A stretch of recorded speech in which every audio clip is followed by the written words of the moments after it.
Hadirin yang kami hormati dan Allah muliakan, puji dan syukur marilah kita sama-sama panjatkan kehadirat Allah Subhanahu wa taala, yang dimana Allah Subhanahu wa taala telah begitu banyak memberikan nikmat kepada kita semua, sehingga alhamdulillah pada kesempatan ini kita bisa kembali bertatap muka, berpandang wajah dalam majelis ilmu yang insyaallah ada dalam ridhonya Allah Subhanahu wa taala.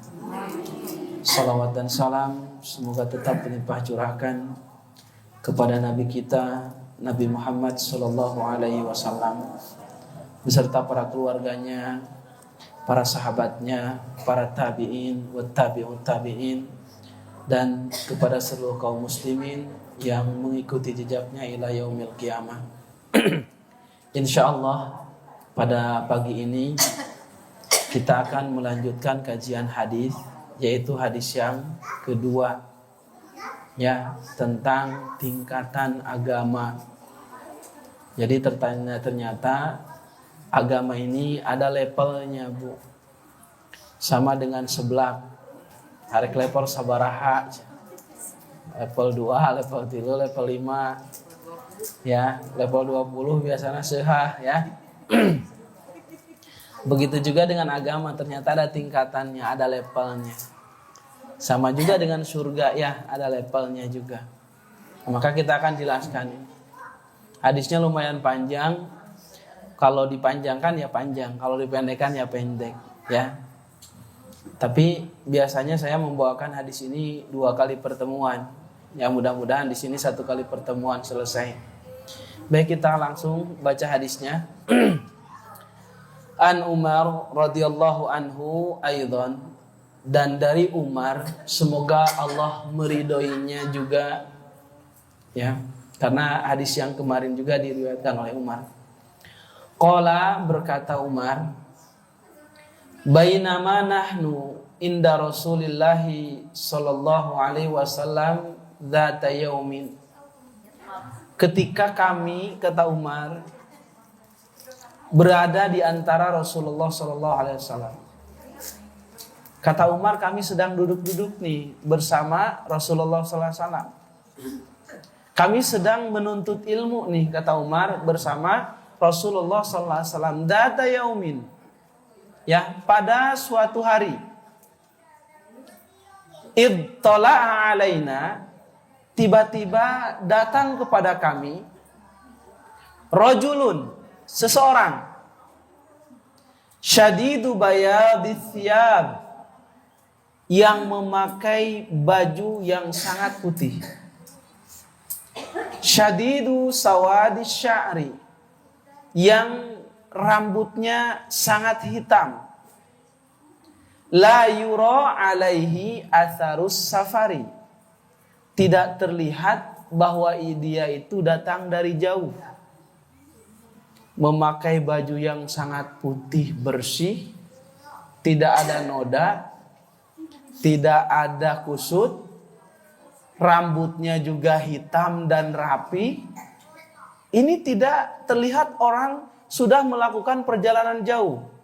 Karena kalau orang melakukan perjalanan jauh pasti bajunya kusut, pasti ada kotor, pasti rambutnya acak-acakan.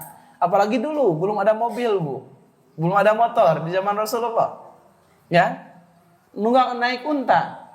Artinya pasti kusut, pasti kotor. Tapi ini masih bersih bajunya. Rambutnya masih rapi, pekat hitam lagi gitu kan. Wala ya'rifuhu minna ahadun. Dan anehnya tidak ada seorang pun dari kami, kata Umar, yang tahu siapa orang itu. Padahal dia tidak datang dari jauh, tapi kami yang ada di sini seluruh sahabat tidak tahu siapa orang itu, ya. Hatta jalasa ilan Nabi sallallahu alaihi wasallam. Sampai orang itu duduk dekat Rasulullah sallallahu alaihi wasallam. Jadi kalau sahabat-sahabat yang lainnya duduk nih, seperti ibu-ibu sekarang duduk di depan saya, tiba-tiba ada orang datang duduk di depan saya di sini. Lebih dekat daripada sahabat-sahabat yang lain duduknya. Bahkan kata Umar, fa'asnada rukbataihi ila rukbataihi. Kemudian dia sandarkan, dia rapatkan kedua lututnya di lutut Rasulullah SAW. Adat bu, adat. Ya, tahu ya, nempel. Ya, antara lutut orang tersebut dengan lutut Rasulullah SAW. Wa wada'a kaffaihi ala fakhidaihi. Kemudian orang tersebut juga meletakkan dua tangannya di paha Rasulullah SAW. Berarti sangat dekat sekali. Maka kata para ulama, ketika menuntut ilmu itu disunahkan satu dekat dengan guru, dua memakai baju-baju yang rapi, yang bersih. Nah di sini. Kemudian waqala, orang itu berkata, ya Muhammad, wahai Muhammad, akhbirni anil Islam. Wahai Muhammad, akhbirni anil Islam. Jelaskan kepadaku tentang Islam. Muhammad, Islam itu apa? Ya. Faqala Rasulullah sallallahu alaihi wasallam. Maka Rasulullah sallallahu alaihi wasallam bersabda, Al-Islamu, Islam itu antashhada an la ilaha illallah. Engkau bersyahadat, engkau bersaksi bahwa tiada Tuhan yang berhak disembah kecuali Allah. Wa anna Muhammadar Rasulullah, dan sesungguhnya Muhammad adalah utusan Allah. Wa tuqimas sholata, kemudian engkau mendirikan salat. Wa tu'tiyaz zakata, kemudian engkau menunaikan zakat. Wa tasumu Ramadan, kemudian engkau berpuasa di bulan Ramadan. Wa tahujjal baita, kemudian engkau melaksanakan ibadah haji. Ini istata'ta ilaihi sabila, kalau kamu mampu melakukannya. Ya. Qala, maka orang itu berkata lagi, sodakta, benar kamu Muhammad. Kata Umar, aneh ini. Orang bertanya tapi dia membenarkan. Fa'ajabna lahu yas'aluhu wa yusaddiquhu. Kami aneh katanya, kami heran dengan orang ini, kata Umar. Kok dia bertanya, dia juga yang membenarkan. Berarti pertanyaan ini bukan pertanyaan tidak tahu, tapi pertanyaan untuk menguji. Ataupun untuk memberitahu yang lainnya yang belum tahu. Ya. Faqala, maka orang ini berkata lagi, fa akhbirni anil iman. Ya Muhammad, jelaskan kepadaku apa itu iman. Qala, maka Rasulullah SAW menjawab, antu minabillah. Iman itu engkau beriman kepada Allah, wa malaikatihi, dan beriman kepada malaikat-malaikat Allah, wa kutubihi, dan beriman kepada kitab-kitab Allah, wa rusulihi, dan beriman kepada rasul-rasul Allah, wal yaumil akhiri, dan beriman kepada hari akhir ataupun hari kiamat, wa tu'mina bil qadari khairihi wa syarrihi, dan engkau beriman terhadap takdir baik ataupun buruknya. Qala, maka orang ini berkata lagi, sodakta, benar kamu Muhammad. Ya.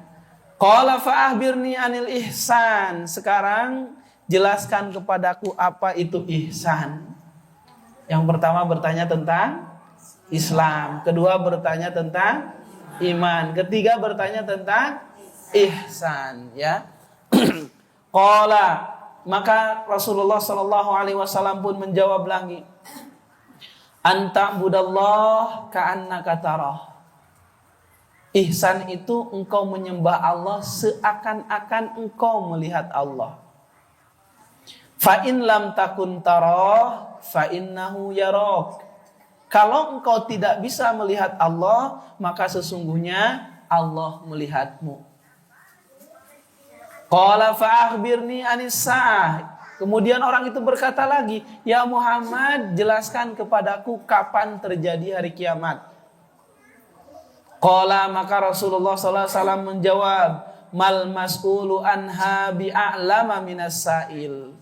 tidaklah orang yang ditanya lebih tahu daripada orang yang bertanya. Ya, saya yang bertanya lebih tahu daripada yang ditanya. Ya. Qala, maka Rasul menjawab, maka orang itu berkata lagi, fa akhbirni an amaratiha. Kalau gitu, jelaskan kepadaku tentang tanda-tanda kiamat. Kalau kamu tidak tahu kapan terjadi hari kiamat, maka jelaskan kepadaku tanda-tanda kiamat itu apa. Qala, maka Rasulullah SAW menjawab, antalidal amatu rabbataha. Yang pertama, tanda kiamat itu ketika seorang budak melahirkan majikannya.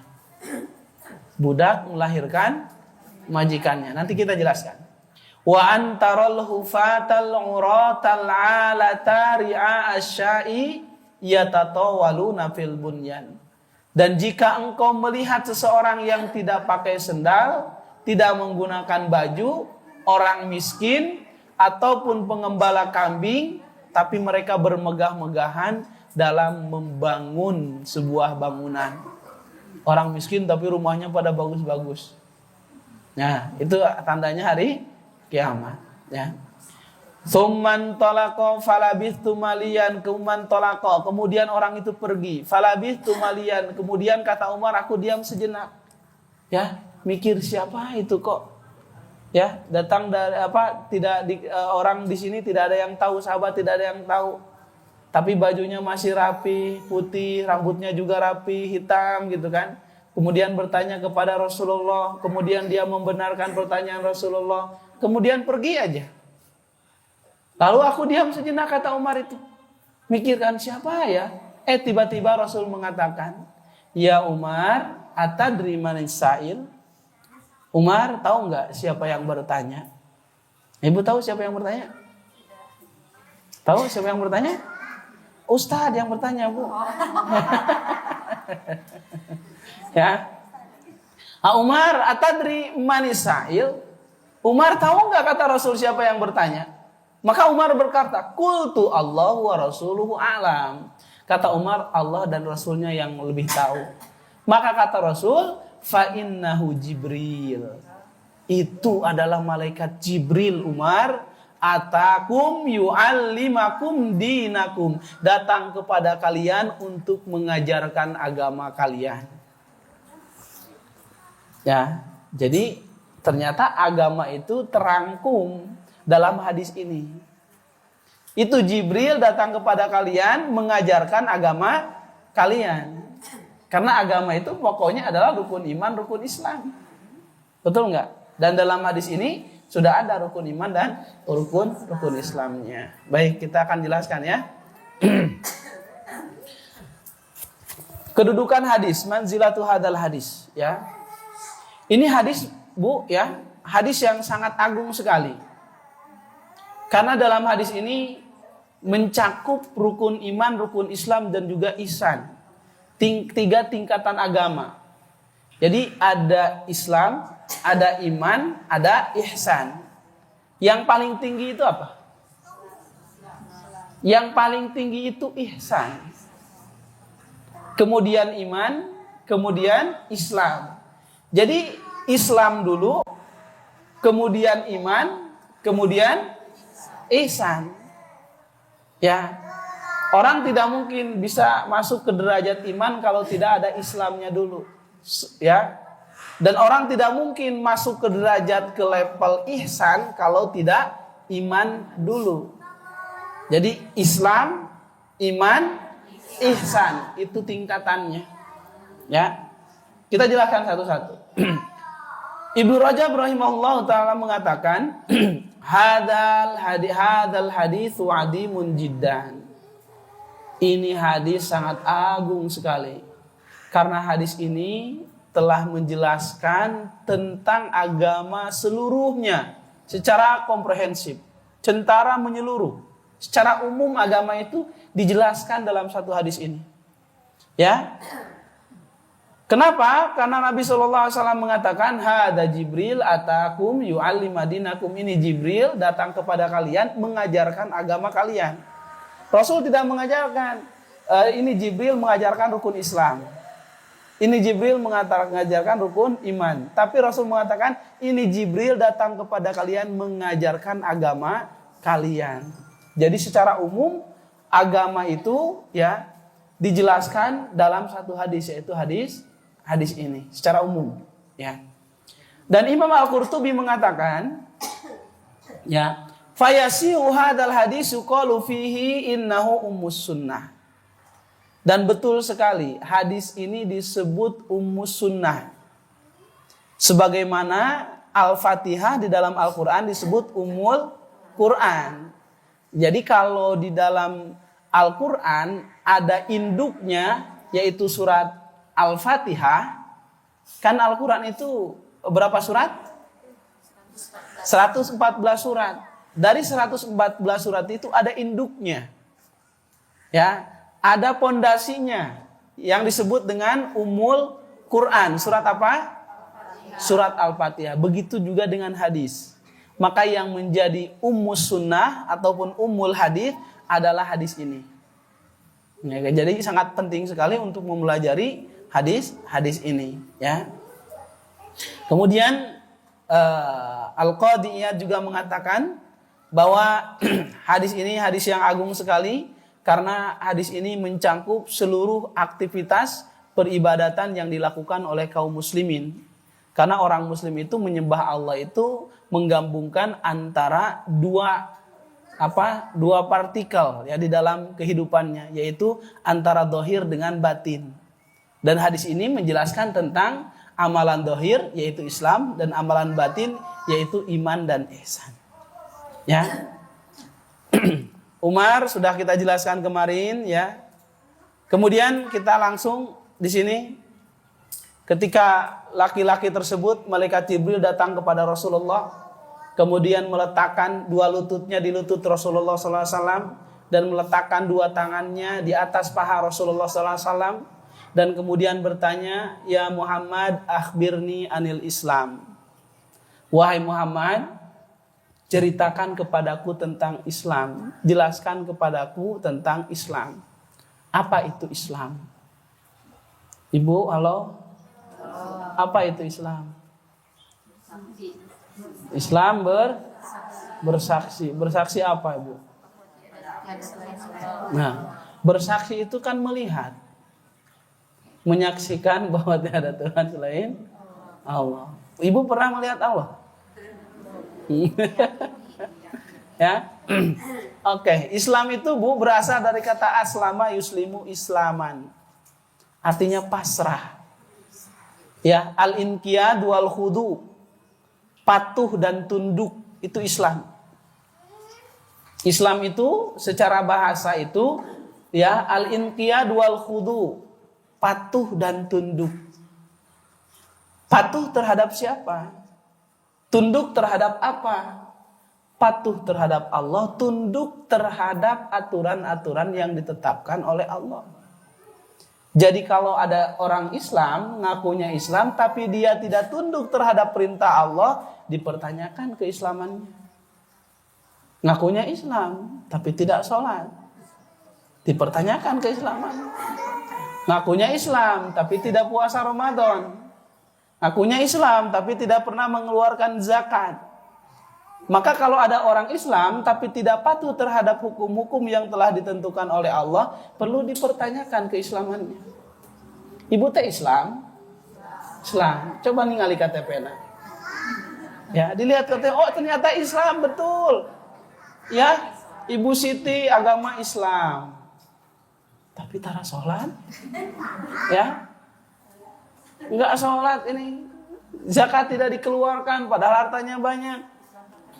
Ya, ternyata Islamnya Islam KTP. Hanya di surga memang pinuh KTP, Bu. Jelemana eueuhan, ternyata Islamnya KTP. Ya. Dan Islam ini ya, secara istilah al-istislamu lillah. Pasrah kepada Allah ataupun tunduk kepada Allah bit tauhid, dengan mengesahkan Allah, dengan tauhid. Wal inqiyad lahu bitta'ah, dan patuh terhadap Allah dengan mengikuti ataupun mentaati perintah-perintahnya. Jadi itu adalah Islam.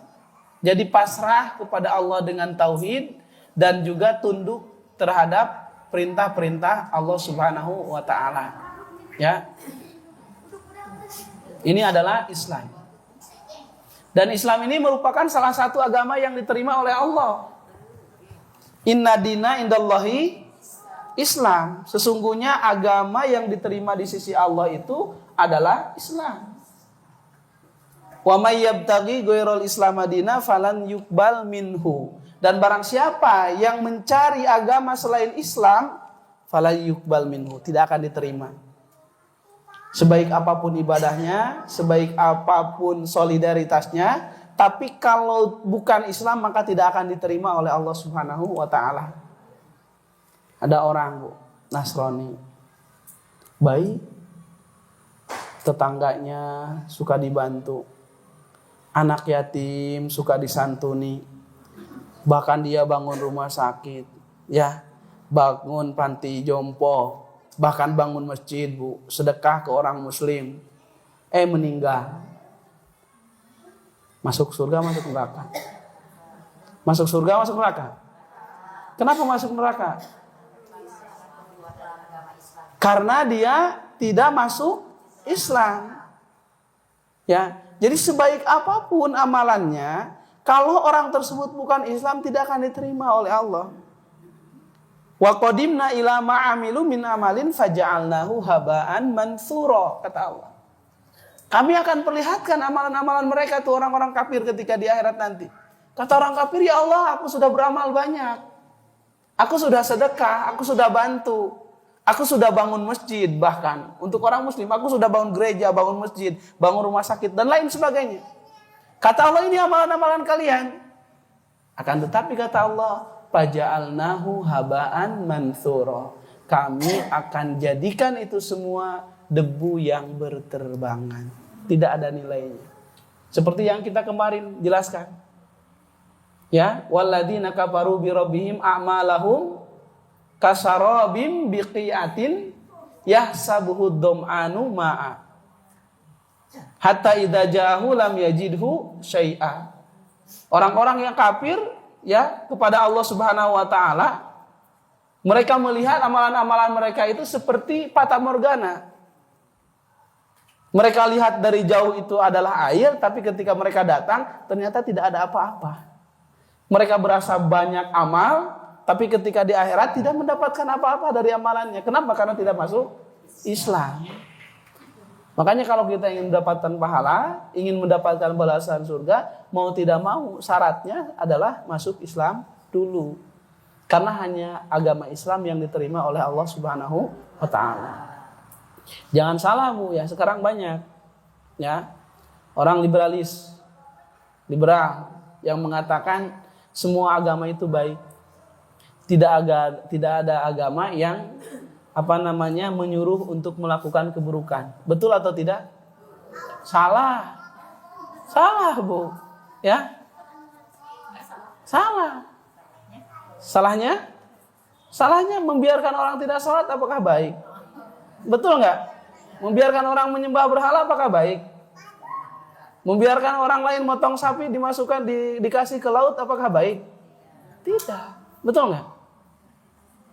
Ya. Jadi betul tidak? Kalau agama yang paling baik itu adalah agama Islam, betul atau tidak? Salah. Ya. Coba, agama yang paling baik itu, agama yang paling benar itu adalah agama Islam. Benar atau salah? Hah? Agama yang paling benar itu adalah agama Islam. Benar atau salah?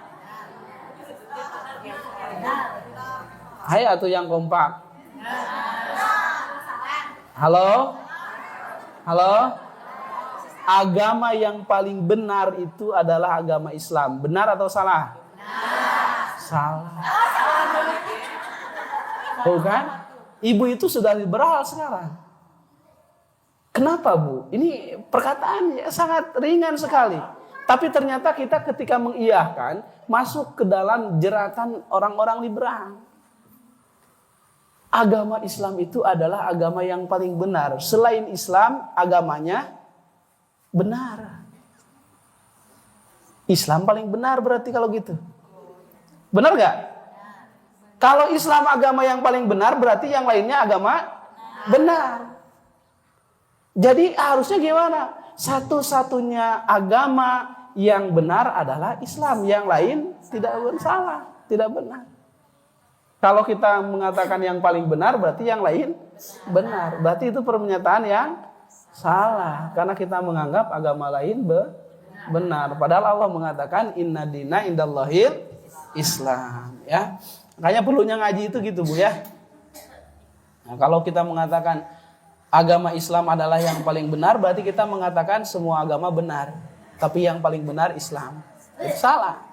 Semua agama salah, yang benar itu hanya Islam. Itu yang harus dikatakan oleh kita ya. Itu Islam.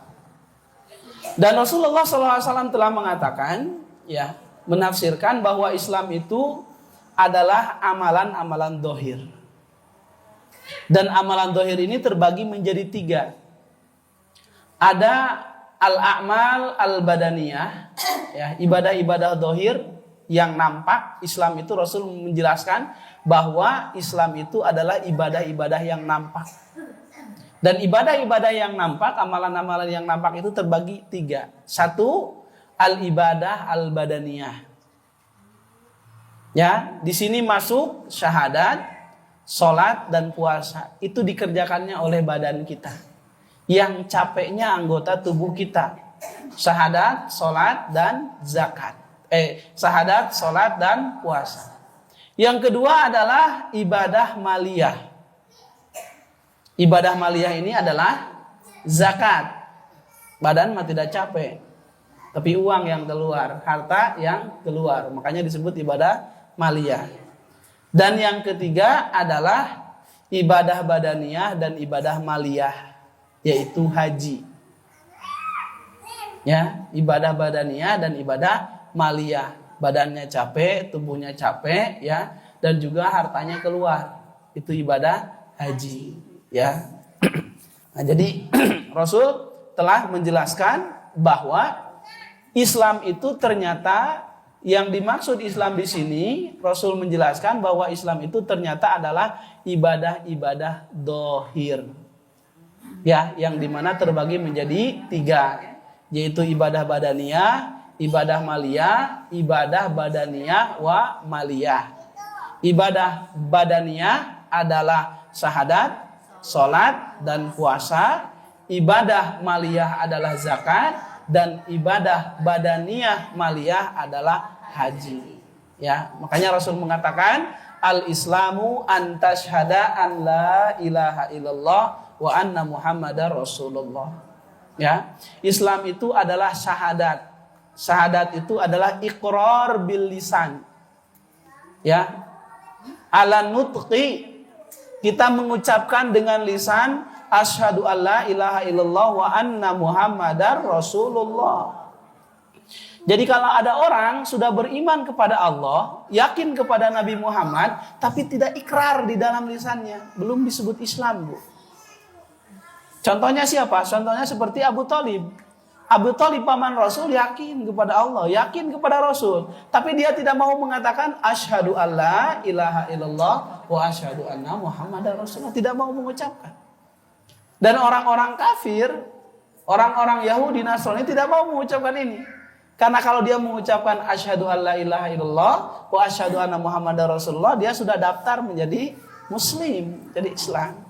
Itu adalah syahadat, iqrar bil lisan. Mengucapkan dengan lisan, ikrar dengan lisan, dengan kalimat asyhadu alla ilaha illallah wa asyhadu anna muhammadar rasulullah. Wa tuqimas shalat, dan kedua mendirikan salat.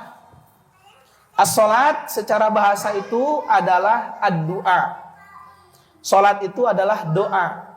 Jadi ketika kita salat itu kita sedang berdoa, ya, makanya harus khusyuk. Dan secara istilah salat ini adalah taqarrub ilallah, beribadah mendekatkan diri kepada Allah, muftatahatun bitakbir Wa muhtatamatun bitaslim bisyaraitil mahsusah. Diawali dengan takbir, diakhiri dengan salam, dengan syarat-syarat yang telah ditentukan. Itu adalah sholat. Ya. Dan sholat ini Ibu merupakan salah satu amalan yang pertama kali dihisab oleh Allah. Jadi yang pertama kali dihisab oleh Allah itu bukan zakat, bukan puasa, tapi sholat. Ibu nanti yang pertama kali ditanyakan oleh Allah itu bukan seberapa luas rumah ibu. Hari rumah ibu sabaraha kali sabaraha. Enggak akan ditanya itu dulu. Enggak bakal ditanya motor ibu berapa. Mobil ibu berapa. Suami ibu kerja di mana, enggak. Yang pertama kali yang akan ditanya oleh Allah di hari kiamat itu adalah sholat. Ya. Sebagaimana Rasulullah SAW bersabda, Inna awwala ma yuhasibu bihil abdi yaumal qiyamah as-sholah. Sesungguhnya yang pertama kali akan dihisab dari amalan seorang hamba itu di hari kiamat itu adalah sholat. Idza sholahat, kalau benar sholatnya, bagus melaksanakan sholatnya, sholah sairu amali. Maka seluruh amalan-amalan yang lainnya pun akan baik. Wa idza fasadat, tapi kalau buruk sholatnya, fasada sairu amali, akan buruk juga seluruh amalan-amalannya.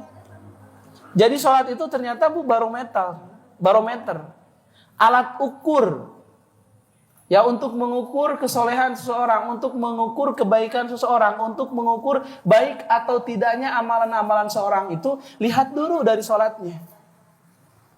Makanya kalau ibu melihat seseorang, ya menilai seseorang itu sebenarnya baik atau tidaknya, lihat aja dulu dari sholatnya.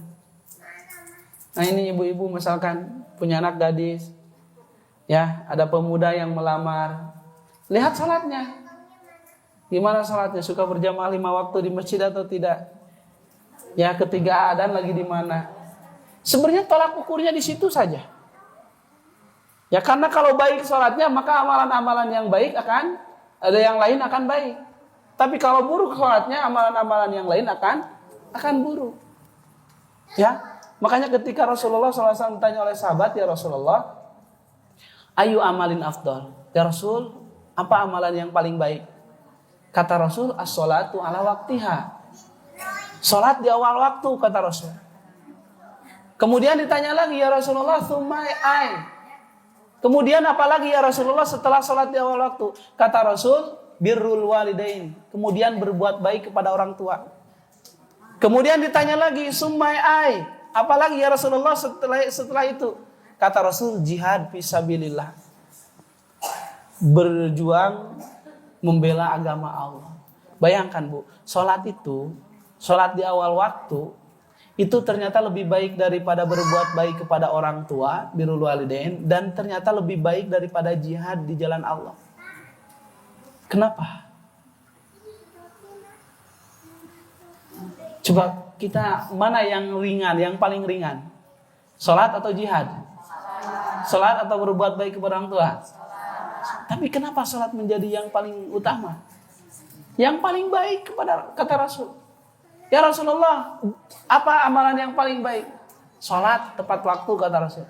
Kemudian apa? Kemudian berbuat baik kepada orang tua.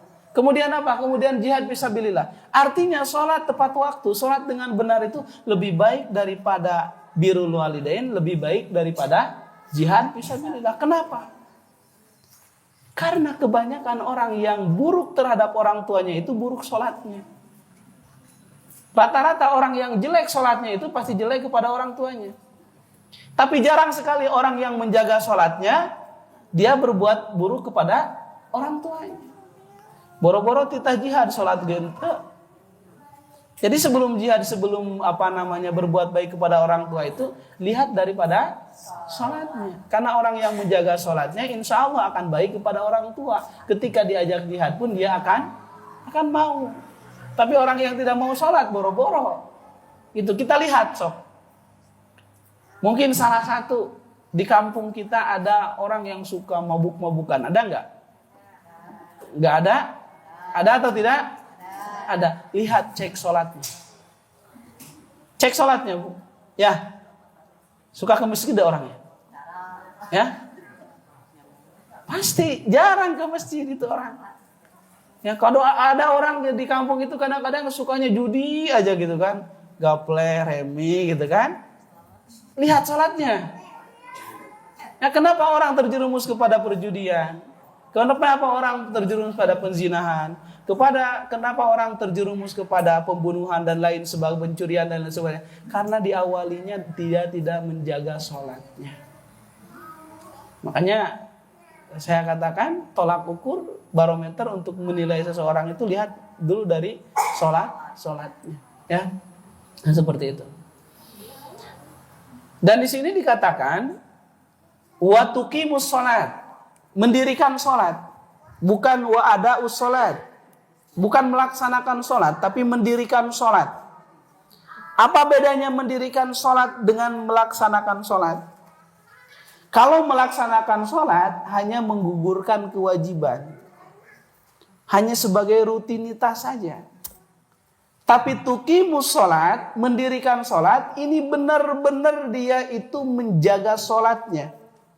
Minimal 4 perkara yang dijaga ketika sholat. Yang pertama menjaga waktu sholat, ya. Yang kedua menjaga syarat dan rukun sholat. Syaratnya adalah bersih, ya. Rukunnya yang banyak ditinggalkan biasanya tumanina, apalagi saat taraweh, ya. Biasanya tidak tumanina. Yang ketiga menjaga adabnya, adab sholat. Keur sholat huai, ya. Sholat gagaro, kadang-kadang elek keur sholat gitu kan. Adab. Batal pembatalan sholat. Kalau hitut mah tarik deh si ibu mah itu, ya. Dan yang keempat menjaga kehusuannya, khusyuk sholat itu. Karena didirikan sholat itu untuk mengingat Allah, dan kita diwajibkan untuk selalu berzikir kepada Allah, mengingat Allah, eling ke Allah. Tapi kadang-kadang kita mah teu eling. Keur waktuna eling oge teu eling. Salat waktunya eling ke Allah tapi kadang-kadang teu eling. Ya. Salat itu waktunya zikir mengingat Allah tapi kadang-kadang waktu salat aja kita tidak ingat kepada Allah apalagi di luar salat. Maka ini disebut mendirikan salat. Yang satu menjaga waktunya, dua menjaga syarat dan rukunnya, tiga menjaga adabnya, keempat menjaga kehusuannya. Kalau sudah bisa menjaga waktunya, menjaga syarat dan rukunnya, menjaga adab-adab sholat, dan menjaga kehusuan sholat, maka insya Allah esensi sholat akan kita dapatkan. Inna sholat tanha anil fahsya wal munkar. Sesungguhnya sholat itu akan mencegah perbuatan keji dan munkar. Ya, kita akan terbebas tuh dari perbuatan-perbuatan keji dan munkar, perbuatan dosa, perbuatan maksiat. Kenapa Ustaz ada yang sholat, tapi ketika pulang dari masjid ngambil sendal orang lain? Ya, karena sholatnya tadi hanya sebagai rutinitas, hanya melaksanakan sholat, belum mendirikan sholat. Kalau kita mau esensi sholat, mendapatkan esensi sholat, mencegah perbuatan keji dan munkar, maka dirikanlah sholat, bukan kerjakan sholat. Ya, dengan menjaga waktunya, menjaga syarat dan rukunnya, menjaga adab-adabnya dan menjaga kehusuan sholat. Watu tiaz zakat, dan mengeluarkan zakat, menunaikan zakat. Zakat itu nama yanmu, ya, bertambah. Orang yang mengeluarkan zakat itu akan bertambah hartanya, bertambah keberkahannya. Dan zakat juga disebut dengan at-toharoh, suci. Jadi orang yang mengeluarkan zakat insya Allah badannya akan suci, hartanya juga akan suci. Itu kalau orang mengatakan zakat, ya. Dan zakat ini dikeluarkan untuk siapa? Siapa yang berhak menerima zakat? Orang miskin, bukan orang miskin aja. Ya, ada 8 asnaf, 8 golongan yang disebutkan dalam surat At-Taubah ayat ke-60. Innamas shadaqatu lil fuqara wal masakin. Sesungguhnya sedekah itu, zakat itu lil fuqara, untuk orang-orang fakir, wal masakin, dan kedua untuk orang-orang miskin. Apa bedanya fakir dan miskin? Ustaz, kadang-kadang saya mah diborongnya fakirnya miskin. Ya, apa itu perbedaan antara fakir dan miskin? Halo? Kalau fakir itu diawali dengan F, miskin itu diawali dengan M. Ya. Fakir itu adalah orang yang tidak punya pekerjaan dan tidak punya harta, tidak punya penghasilan dan tidak punya juga harta. Ya. Tapi orang miskin punya penghasilan tapi tidak cukup. Pengeluaran sehari 20.000, hari penghasilan 2.000. Ya. Itu miskin. Ya. Pengeluaran sebulan misalkan 2 juta, penghasilan 500.000, miskin. Ya. Kalau fakir tidak punya kerja sama sekali, tidak punya penghasilan sama sekali, maka orang fakir dan miskin ini menjadi golongan yang berhak diberikan zakat. Ya.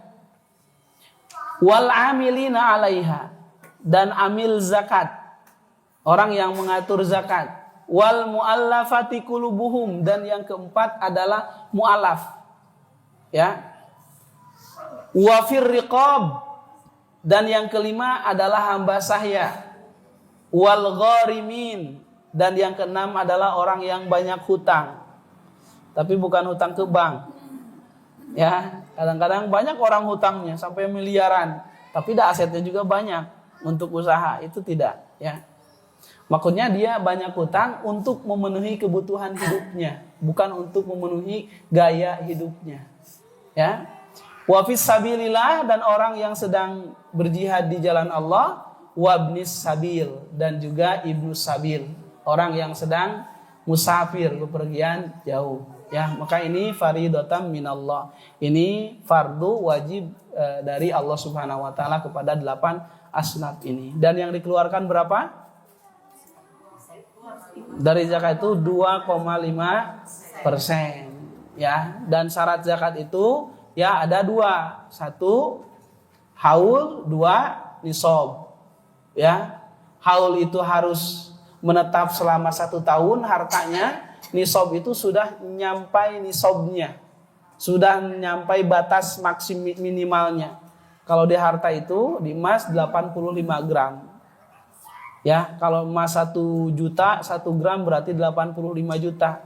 Jadi kalau ibu punya 85 juta selama 1 tahun tidak berkurang, bahkan bertambah, ya, maka wajib tahun depannya dikeluarkan zakat.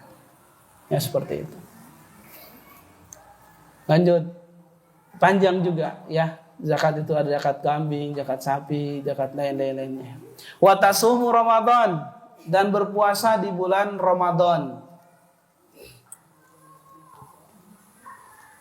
Ini rukun Islam yang keberapa? Puasa di bulan Ramadan? Ya, yang keempat. Jelaskan dalam surat Al-Baqarah 183, ya ayyuhalladzina amanu kutiba alaikumussyam kama kutiba alal ladzina min qablikum kum tattaqun. Hafal ya. Anjar eta mah ayat tiap bulan puasa deh. Sabulan puasa lebih 30 kali ngareungeuna gitu ya. Ya, setiap penceramah pasti aja itu ya. Wahai orang-orang yang beriman, telah diwajibkan kepada kalian berpuasa sebagaimana diwajibkan kepada orang-orang sebelum kalian agar kalian bertakwa. Jadi intisari dari puasa itu adalah takwa. Kita tidak membahas puasa ya secara panjang. Insya Allah nanti di Ramadan kita akan buka kajian khusus fikih puasa. Wa tahujjul baita, kemudian engkau melaksanakan ibadah haji. Ini statota ilaihi sabila, kalau engkau mampu di jalannya. Ya, haji itu adalah ziaratu baitillah haram wa masyairuha, yaitu mengunjungi Baitullah, Masjidil Haram, wa masyairuha, dan masyair-masyairnya, baik Sofa Marwahnya, Minanya, Muzdalifahnya, Arafahnya, ya. Untuk apa? Liadain manasikin maksusatin, untuk melaksanakan ibadah-ibadah khusus. Ibadah-ibadah tertentu fi waktin maksusin, di waktu tertentu. Jadi ibadah haji mah waktunya ditentukan dan ibadah-ibadahnya tertentu. Seperti to'af, sa'i, ya, di tempat tertentu. Tidak bisa ibu to'af di Sukabumi. Ya, mau ibadah to'af di mana? Di Masjid Agung. Ayo ngurulingan Masjid Agung. Ya, to'af itu gitu to'af, tapi tidak jadi ibadah. Ya, sa'i dari Safa Marwah. Ini dari Ramayana Cibadak ke Ramayana Sukabumi, terus saya bolak-balik. Ya, sa'i itu juga capek tapi tidak jadi ibadah. Fi waktin maksusatin, fi waktin maksusin, di waktu yang khusus juga tertentu. Tidak bisa seseorang melaksanakan hajian di bulan Rabiul Awal. Ya, yang ada adalah umrohan. Ya, mudah-mudahan yang belum haji bisa hajian. Yang sudah haji kembali. Amin. Ya.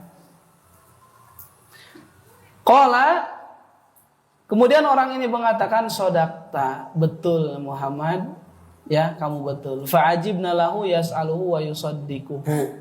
Ya, dan kami, kata Umar, sangat heran kepada orang ini. Dia bertanya dan dia juga mengiyakan. Ya. Lanjut ya, baru berapa? 10 menit? 11 menit, baru 11 menit. Kajian kita 1 jam ya. Qala fa akhbirni anil iman. Ya, sekarang Muhammad ceritakan, jelaskan kepadaku apa itu iman. Bu, halo? Ya. Masih kuat, Bu? Belum ada yang ngantuk ya, saya lihat. Yang ngantuk nanti suruh ke depan ya. Akhbirni anil iman. Apa itu iman? Ya, iman itu percaya. Iman itu ya yakin. Ya, iman at-tasdik au yakin. Ya, percaya atau yakin, membenarkan. Wal istilah, dan iman secara istilah tasdikun bil qalbi, membenarkan dengan hati, wa iqrarun bil lisan, dan mengucapkan dengan lisan, wa a'malun bil arkan, dan mengerjakan, mengamalkan dengan anggota badan. Itu adalah iman. Mempercayai dalam hati, mengucapkan dengan lisan, dan mengamalkan dengan anggota badan. Itu adalah iman. Dan iman yang dijelaskan oleh Rasul SAW dalam hadis ini adalah amalan-amalan hati. Ya, tentang amalan-amalan hati, amalan-amalan yang batin. Salah satunya qala antu mina billah. Iman itu engkau beriman kepada Allah. Ibu iman kepada Allah? Iman. Yakin? Yakin. Iman terhadap apa? Satu, biwujudihi, dengan adanya Allah. Kalau kita ditanya Allah ada atau tidak? Di mana? Enggak usah ditanya di hati ya, bentar Bu. Ya, di hati Allah itu harus selalu di hati. Benar juga gitu kan. Ya. Wa rububiyatihi, dan juga iman terhadap rububiyah Allah. Rububiyah itu adalah Allah yang maha mengatur. Allah yang maha menciptakan. Allah yang maha memberi rizki. Jadi tidak ada pencipta kecuali Allah. Tidak ada yang memberi rizki kecuali Allah. Tidak ada memberi kebahagiaan kecuali Allah. Itu iman birububiyatihi. Bahwa Allah itu mengurus kita. Allah itu menjaga kita. Allah itu memperhatikan kita. Kita harus iman kepada Allah. Ya, iman kepada Allah, kepada apa lagi? Wa uluhiyatihi. Dan iman terhadap tentang ketuhanannya Allah. Ya, dia itu dengan menyembah Allah. Dengan sholat, dengan zakat, dengan puasa, dengan baca Al-Quran, dengan dzikir. Jadi yang berhak disembah itu hanya Allah. Itu disebutnya uluhiyah. Jadi kalau rububiyah itu kita mengimani, ya, ataupun mengesahkan Allah Subhanahu wa taala, bahwa Allah dengan pekerjaan Allah, seperti Allah menciptakan, Allah memberikan rezeki dan lain sebagainya, mengimani. Dan uluhiyah itu adalah mengimani bahwa Allah itu satu-satunya yang berhak disembah. Ya, kalau rububiyah tadi Allah satu-satunya pencipta, kalau uluhiyah Allah satu-satunya yang berhak disembah. Nah, jadi wujudnya, rububiyahnya, uluhiyahnya, dan juga asma wa sifatnya. Ya, beriman dengan sifat-sifat Allah, beriman dengan nama-nama Allah. Ya, contoh Ar-Rahman, Ar-Rahim, Allah Maha Pengasih, Allah Maha Penyayang. Kita iman nggak terhadap kasih dan sayang Allah? Iman. Yakin atau tidak? Yakin. Ya. Nah, maka iman itu kata Rasul, antuk mina billah, engkau beriman kepada Allah. Dan dalam hadis, afdalul iman anta'lam annallaha ma'aka haitsu ma kunta. Sebaik-baiknya iman kepada Allah itu adalah engkau selalu menyadari Allah bersamamu dimanapun kamu berada. Itu sebaik-baiknya iman. Ketika di majelis ilmu, ingat kita itu sedang dibarengi dengan Allah. Pulang ke rumah kita dibarengi oleh Allah. Masuk ke kamar kita dibarengi Allah. Masuk ke pasar kita dibarengi Allah. Lagi main HP kita dibarengi Allah. Itu sebaik-baiknya iman, kata Rasul. Ya. Jadi sebaik-baiknya iman itu adalah kita sadar bahwa kemanapun dimanapun kita itu dibarengi oleh Allah. Ya. Wa malaikatihi, dan beriman kepada malaikat-malaikat Allah. Kita meyakini bahwa malaikat itu ada, bahwa malaikat itu merupakan ajsadun nuraniyah, jasad-jasad yang tercipta dari cahaya. Ya, dan malaikat itu bisa berubah-ubah. Ya, seperti tadi dalam hadis ini, ya, bisa berubah malaikat Jibril menjadi sosok manusia yang ganteng, yang pakai baju putih, yang rambutnya hitam, ikut kajian bersama Rasulullah. Malaikat. Siapa tahu di sini juga ada malaikat. Hati-hati malaikat pencabut nyawa, Bu. harus fokus ya. Biar syahid nanti. Ya. Dan kita mengimani bahwa malaikat itu tidak pernah bermaksiat. Satu-satunya makhluk Allah yang tidak bermaksiat, ya, adalah malaikat. Mengerjakan apa yang Allah perintahkan, ya, dan menjauhi apa yang Allah larang, ya. Wa kutubihi, dan kepada kitab-kitab Allah, ya.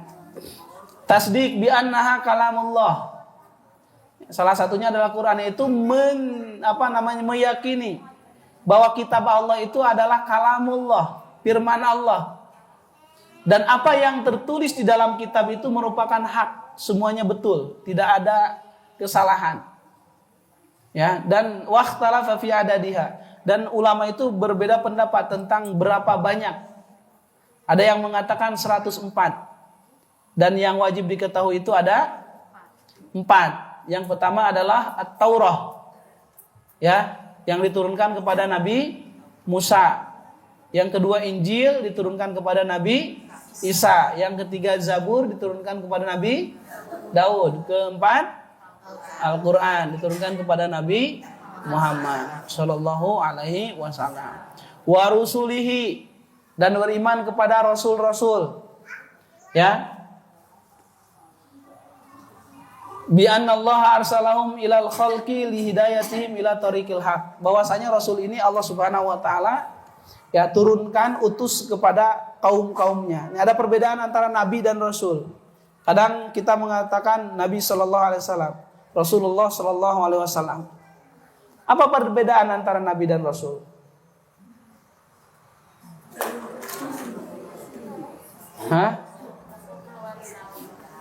Kalau nabi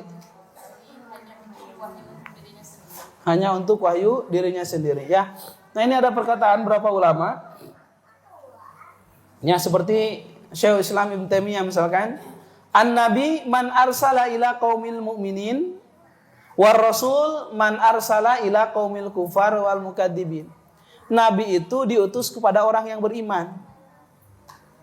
Tidak usah mengajak, oke, mereka mah sudah beriman, percaya. Tapi kalau Rasul diutusnya kepada orang kafir dan kepada orang-orang yang mendustakan.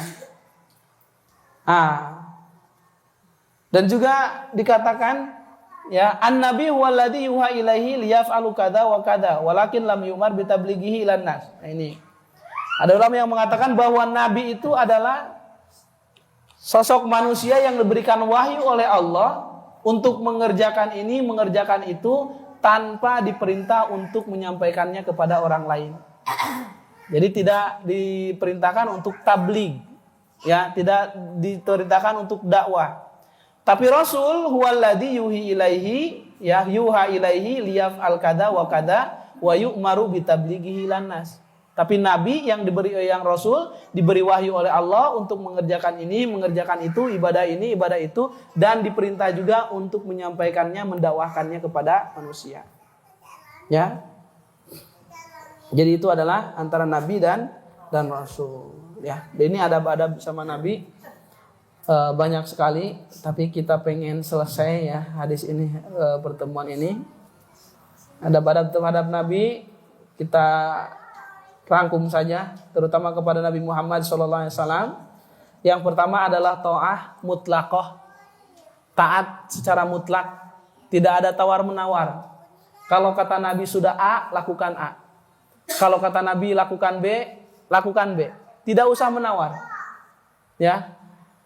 Yang kedua, tasdik fima akhbaro bih, membenarkan, mempercayai apa yang diinformasikan oleh Rasul, walaupun tentang perkara-perkara gaib. Rasul menjelaskan kan tentang surga, Rasul menjelaskan tentang neraka. Itu mahayalan lah. Memang siapa yang sudah ke surga neraka? Tidak. Apa yang dikatakan oleh Rasul wajib diketahui. Jadi wajib diyakini. Yang pertama taat secara mutlak, yang kedua wajib membenarkan apa yang dikatakan oleh Rasul, karena Rasul tidak berbicara kecuali atas wahyu dari Allah. Yang ketiga adalah mengikuti sunnah-sunnah Rasul. Ya, apa yang dikerjakan Rasul, tiru oleh kita, kerjakan oleh kita. Kemudian yang keempat, takdim qaulihi ala ghairihi, mengedepankan perkataan Rasul di atas perkataan siapapun. Kalau ada orang tua kita memerintah kepada kita, tapi perintahnya bertolak belakang dengan perintah Rasul, jangan diikuti. Kalau ada ustadz kita memerintahkan kepada kita, tapi perintahnya itu berbeda dengan perintah Rasul, maka jangan diikuti. Siapapun itu. Atasan kita memerintah kita, tapi ternyata perintahnya bertolak belakang dengan perintah Rasul, maka jangan diikuti. Jadi kedepankanlah perkataan Rasul, kedepankanlah perintah Rasulullah Sallallahu Alaihi Wasallam. Dan yang kelima adalah mahabbatihi, mencintai Rasulullah Sallallahu Alaihi Wasallam. Ini bahkan cinta kepada Rasulullah Sallallahu Alaihi Wasallam harus melebihi cinta kita kepada orang tua kita, harus melebihi cinta kita kepada anak kita, harus melebihi cinta kita kepada seluruh manusia. Kalau kita masih mengedepankan cinta kita kepada pasangan kita, cinta kita kepada anak kita, cinta kita kepada tetangga kita, saudara kita, daripada cinta kita kepada Rasul, berarti iman kita tidak pernah akan sempurna. Ya, bahkan Rasul mengatakan la yu'minu ahadukum, tidak beriman salah seorang dari kalian. Maksudnya tidak sempurna imannya. Hatta akuna ahabba ilaihi, sampai aku ia cintai min walidihi wa waladihi wan nasi ajmain, lebih daripada cintanya kepada orang tuanya, anaknya, ataupun kepada seluruh manusia. Ya, wal yaumil akhiri, dan beriman kepada hari akhir, ya, yaitu hari kiamat. Ya, dan ketika kita berbicara tentang kiamat, bukan hanya kehancuran, Bu. Masalah hisab itu hari kiamat. Masalah padang mahsyar, masalah nusur, kita dibangkitkan, itu semua tentang kiamat. Masalah masuk ke surga sampai masuk ke neraka, itu adalah tentang hari kiamat. Dari kiamat itu bukan hanya kehancuran. Karena ada 2 kali kan ditiupkan trompet sangkakala itu. Yang pertama untuk kehancuran, alam semesta dihancurkan. Setelah itu ditiup lagi trompet kedua untuk kebangkitan. Setelah kebangkitan nanti dikumpulkan di padang mahsyar. Kemudian nanti akan ditimbang amalan-amalannya. Dihisab, kemudian dihisab. Kemudian ada iktisos, orang-orang yang dolim dan orang dolimi. Kemudian nanti masuk surga dan neraka. Itu semua disebut dengan hari kiamat. Wala ya'lamu ilmuha illallah, dan tidak ada yang mengetahui kapan hari kiamat kecuali Allah. Jadi kalau ada ibu-ibu yang saya mau tahu hari kiamat nanti 2045 misalkan, pasti bohong.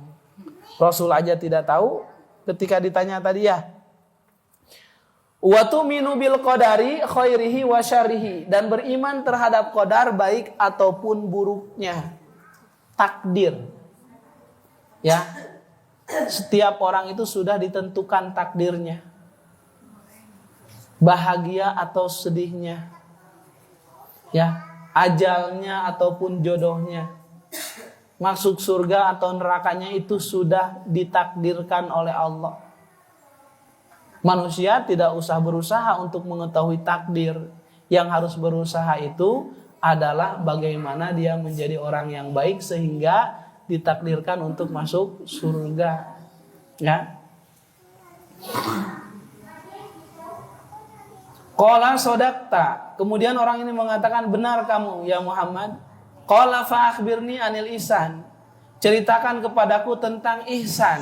Sekarang ihsan. Ihsan itu anta budallah ka'annaka tarah, fa in lam takun tarah fa innahu yarah. Anta budallah ka'annaka tarah. Engkau menyembah Allah seakan-akan engkau melihat Allah. Bukan melihat Allah. Allah mah tidak akan terlihat. La yudrikuhul absar wa huwa yudrikul absar. Allah itu tidak bisa dilihat oleh mata, walaupun Allah tahu ya kedipan mata ataupun lirikan mata ya, lirikan mata. Allah tidak bisa dilihat oleh mata, tapi Allah tahu lirikan mata. Fa in lam takun tarah, kalau kamu tidak bisa melihat Allah, fa innahu yarok, maka ingat Allah itu melihatmu. Jadi di dalam ihsan ini ada dua makom. Ada makom musyahadah, ada makom muraqabah. Musyahadah, kita menyembah Allah seakan-akan kita melihat Allah. Itu makomnya musyahadah, seakan-akan kita melihat Allah. Ya, kemana-mana kita itu di CCTV oleh Allah. Apaan? Seakan-akan kemana-mana kita itu merasa dibarengi oleh Allah, karena kita seakan-akan melihat Allah, walaupun Allah tidak akan terlihat. Yang kedua makomnya makom muraqabah. Fa in lam takun tara, kalau kamu tidak bisa merasa seakan-akan kamu melihat Allah, fa innahu yarok, sesungguhnya Allah itu melihatmu. Ini makomnya muraqabah, merasa diawasi oleh Allah, merasa di CCTV oleh Allah. Ya.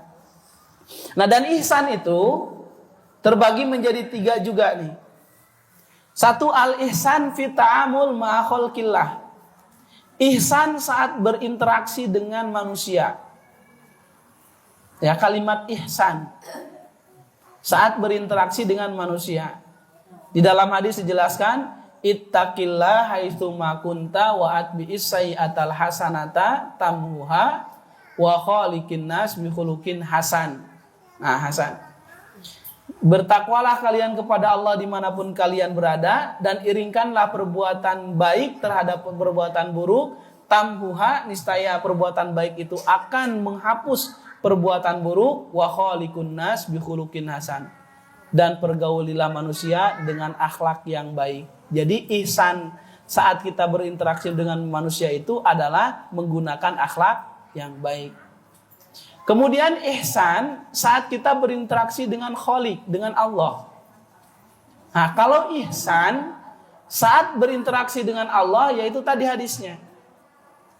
Kita menyembah Allah seakan-akan kita melihat Allah. Kalaupun kita tidak melihat Allah, sesungguhnya Allah melihat kita. Dan yang ketiga, ihsan fil amal. Ya, ihsan di dalam melakukan amalan. Ya, sebagaimana dikatakan dalam hadis, innallaha kataba ihsana ala kulli syai. Sesungguhnya Allah menuliskan kebaikan, berbuat baik terhadap segala sesuatu. Fa idza qataltum fa ahsinul qatla. Kalau kalian membunuh, maka baiklah dalam membunuh, cara membunuh. Maksudnya menyembelih kambing, menyembelih hewan. Baiklah.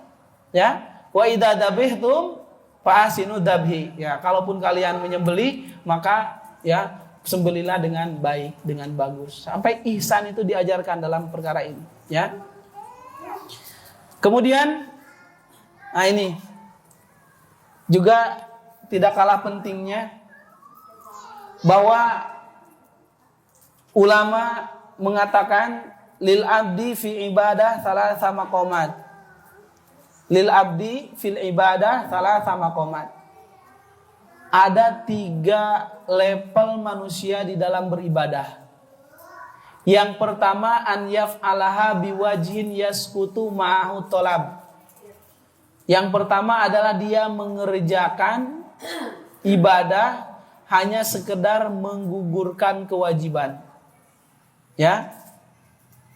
Yaitu dengan mendatangkan syarat dan rukunnya. Untuk menggugurkan kewajiban, syarat dan rukunnya beres saja, selesai kewajiban. Yang kedua, an yaf'alaha ka'annahu yarallah wa yusamma maqam musyahadah. Yang tadi, dia mengerjakan ibadah seakan-akan dia melihat Allah, dan ini disebut dengan maqam musyahadah. Ada orang sholat, udah aja sholat, syaratnya, rukunnya beres, selesai. Itu yang pertama. Yang kedua, ada orang sholat, ketika sholatnya khusyuk seakan-akan dia melihat Allah, maka ini maqam musyahadah, level kedua. Level ketiga, an yaf'alaha ka'annallaha yarahu wa yusamma maqam muraqabah. Dia melakukan ibadah seakan-akan dia sedang diawasi oleh Allah, di-CCTV oleh Allah, diperhatikan oleh Allah, maka ini disebut dengan maqam muraqabah. Dan kesimpulannya, wa kullu min maqamatis salasah wal ihsan. 3 level ibadah ini semuanya ihsan. Mendatangkan syarat dan kewajiban itu ihsan. Mendatangkan maqam musyahadah itu ihsan. Mendatangkan maqam muraqabah juga itu ihsan. Illa kecuali annal ihsan masyrutun fi sihatil ibadah innama huwal awal. Akan tetapi ihsan yang menjadi syarat sah di dalam ibadah itu adalah ihsan yang pertama, yaitu mendatangkan syarat dan rukunnya. Wa ammal ihsan bil ma'nayaini fahuwa min sifatil khawas wa muta'addirun min katsir. Adapun ihsan dari maqam musyahadah dan muraqabah itu hanya untuk orang-orang yang khusus, untuk orang-orang yang luar biasa, untuk orang-orang yang benar-benar soleh, dan itu dimaklumi kalaupun tidak ada dari orang-orang awam. Nah, itu tingkatan kita ibadah sudah sampai mana tuh? Apakah hanya sekedar mengerjakan syarat dan rukunnya aja selesai, ataukah sampai ke maqam musyahadah, atau kan sampai ke maqam muraqabah? Nah, kita sampai mana? Ustaz, syarat dan rukunnya kita, alhamdulillah itu juga sudah ihsan, tapi tingkatannya masih rendah. Tingkatkan ke maqam musyahadah, tingkatkan ke maqam muraqabah. Fa'akhbirni anis sa'ah. Kemudian jelaskan kepadaku kapan waktu kiamat ya Muhammad. Qala mas'ulu anha bi'a'lam minas sa'il. Tidaklah yang ditanya lebih tahu daripada yang bertanya. Qala fa'akhbirni an amaratiha. Kalau gitu beritahukan kepadaku tentang tanda-tandanya. Qala, maka Rasul mengatakan ada 2 tanda kiamat di sini. Ya, 1, antalidal amatu rabbataha. Seorang budak melahirkan majikannya. Maksudnya apa? Kok budak melahirkan majikannya? Ya.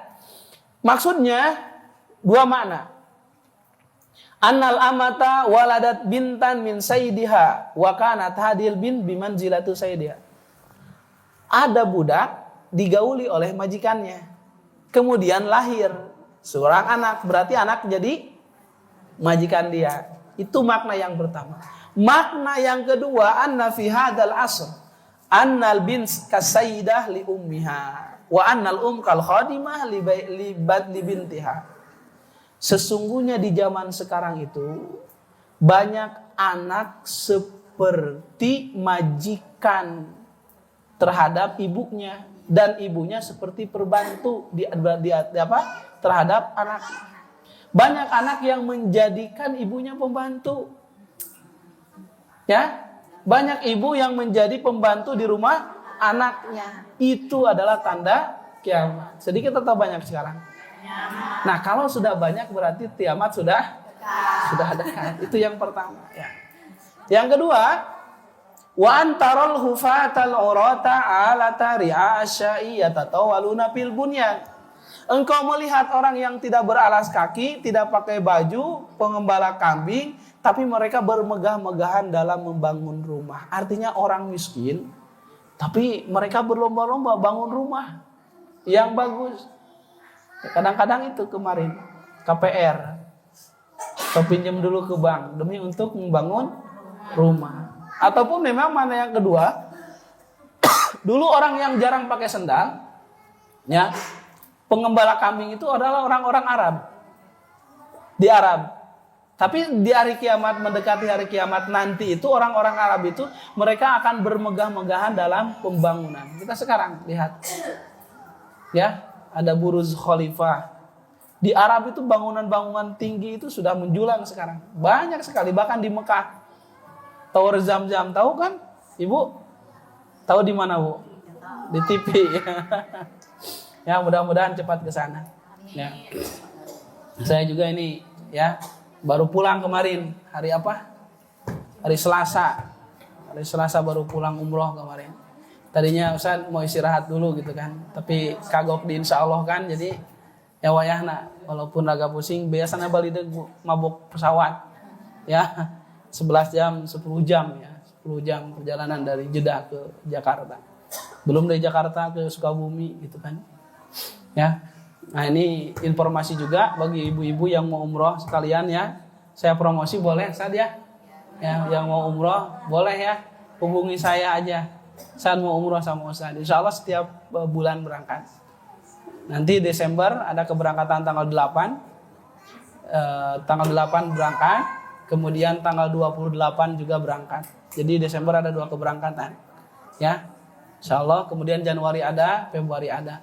Jadi kalau mau bareng saya, ayo ya, setiap bulan ibu tinggal pilih bulannya, mau kemana juga boleh gitu kan. Ustaz mau plus Turki, ayo. Mau plus Mesir, ayo. Plus Dubai, ayo gitu kan. Ataupun tanya aja jadwalnya, kita bekerja sama dengan PT Ambassador. Ya, kita dengan Ambassador. Nah, itu adalah tanda-tanda hari kiamat. Tentunya ini adalah tanda-tanda hari kiamat yang sugro. Ya, tanda-tanda kiamat sugro, kiamat kecil. Itu saja yang bisa kami sampaikan. Jadi tadi tingkatan agama ya, ada Islam, ada iman, ada ihsan. Ya, dan juga Rasul menjelaskan tentang hari kiamat, tanda-tanda hari kiamat. Yang pertama, ketika seorang budak melahirkan majikannya. Ya, dalam kata lain, ketika seorang anak sudah menjadikan ibunya pembantu, orang tuanya sebagai pembantu. Yang kedua, banyak orang yang miskin tapi ternyata mereka bermegah-megahan, hidupnya mewah-mewahan. Ya, mudah-mudahan apa yang kami sampaikan bermanfaat untuk kita semua. Wabillahi taufiq wal hidayah, wa ridha wal inayah. Wassalamualaikum warahmatullahi wabarakatuh.